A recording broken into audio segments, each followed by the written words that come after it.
Hai beauty lovers, kita ketemu lagi. Oke, kemarin banyak banget yang menanyakan tentang dunia pergatalan ya teman-teman. Kita bahas.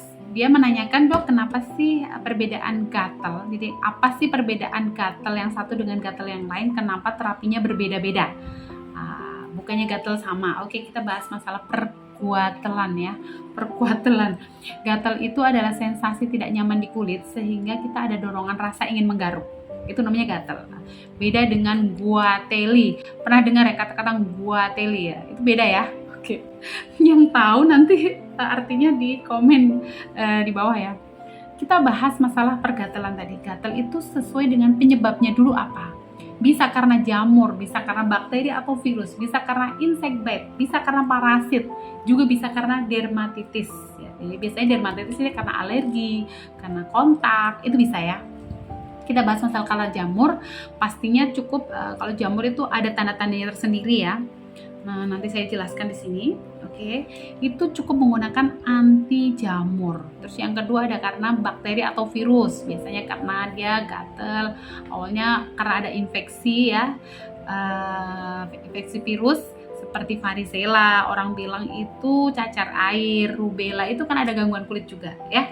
Terus yang ketiga itu karena insect bite, berarti karena gigitan serangga atau spraying dari serangga. Jadi seperti tomcat. Nah, tomcat itu terapinya kalau kita gatelnya itu mendadak ya. Habis gatel ada sensasi panas, teman-teman itu harus segera mencuci tangan atau area yang gatel itu dengan air dan disabun. Itu segera sebelum terjadi peradangan di kulit ya, harus segera. Terus yang tadi berapa? Yang keempat ya. Gatal karena parasit. Nah, gatal karena parasit ini, parasit sendiri itu adalah organisme yang hidup, yang tumbuh di dalam makhluk hidup. Contoh yang paling sering itu karena cacing. Cacingnya kan dia organisme ya. Dia makhluk hidup yang hidup di dalam makhluk hidup. Begitu juga ada skabies. Nah, yang paling banyak banget itu karena skabies ya. Skabies ini itu parasit, dia hidup di bawah lapisan ketiga di kulit kita. Jadi kulit kita ada lapisannya 1, 2, 3, dia di lapisan paling bawah. Nah, dia di sana beranak pinak ya, ada telurnya, ada mereka berkembang biak.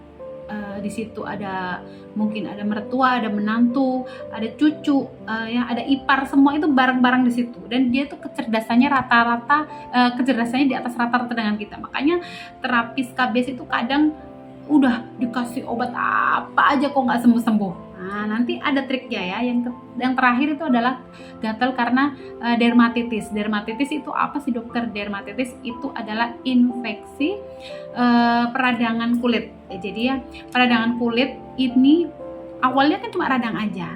Tapi kalau berulang bisa entah karena kontak itu dengan kayak semisal kakak menggunakan logam yang tidak cocok di kulit, dia akan terjadi gatal. Itu namanya dermatitis kontak. Ada namanya karena alergi. Kakak itu nggak cocok makan sesuatu, jadi alergi terhadap makanan sesuatu. Itu jadi gatal, itu juga karena alergi. Kalau dermatitis itu berulang, itu nanti dinamakan neurodermatitis. Karena di satu sisi dia akan mulai menebal kulitnya, berwarna keunguan. Ya. Namanya neurodermatitis ya. Pernah dengar? Terus neurodermatitis yang lebih kronis lagi.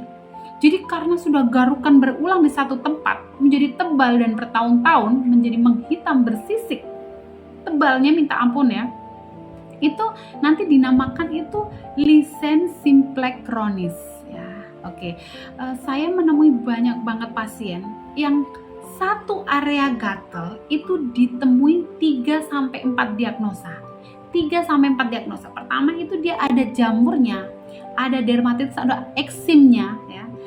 Terus ada parasitnya, ditambah karena gatal yang luar biasa terjadi infeksi sekunder. Nah, ini semuanya bisa diterapi satu demi satu. Jadi nanti teman-teman komentar saja di kolom komentar ya. Mungkin ada yang pengalaman apa. Monggo silakan dikonsultasikan ke saya. Boleh datang ke tempat klinik saya. Banyak banget pasien yang datang, bahkan dia sudah 7 tahun ya, mungkin kemungkinan dia ada autoimun, terjadi peradangan di seluruh tubuh. Nah, alhamdulillah dalam 21 hari bisa sembuh normal, tinggal bekas-bekasnya aja. Nanti teman-teman bisa lihat ya di video ini. Nanti monggolah kita konsultasi bersama. Yang penting dalam cara terapi itu ada beberapa tahap, harus mengikuti tahapannya. Semisal dia pasien dengan gatal yang tadi dalam satu area ada beberapa diagnosa, itu harus terapinya berurutan agar bisa sembuh sempurna. Oke teman-teman, terima kasih yang sudah fokus dan mendengarkan. Sampai jumpa lagi. Jangan lupa tanyakan di kolom komentar, kita saling ngobrol bersama. Dadah, assalamualaikum warahmatullahi wabarakatuh.